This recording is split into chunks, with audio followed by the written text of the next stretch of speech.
સૌ નારાજ છે સંદેશ નામના વર્તમાનપત્રથી. સંદેશ નામના વર્તમાનપત્રમાં બે બાળકોની ઘટના જે ઘટી હતી ગુરુકુળમાં આસારામજીના, એ ત્યારબાદ જે કંઈ છપાયું એની સામે સત્સંગીઓ ખૂબ ખપાય છે.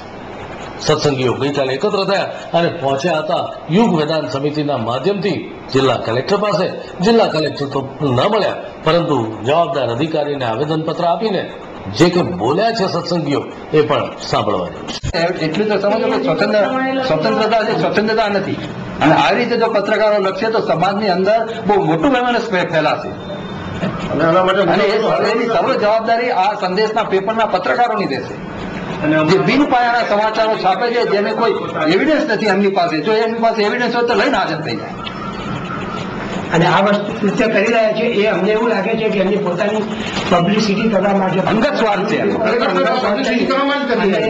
પોતાને ખોટો વેપાર કરવા અને પબ્લિસિટી વેપાર વધારવો છે, એ જ એમનું કૃત્ય થયેલું છે. ખાલી વડોદરા ને આખું ગુજરાત પર જે દિવસે સંદેશ પછી થશે ત્યારે ગુજરાત સંદેશ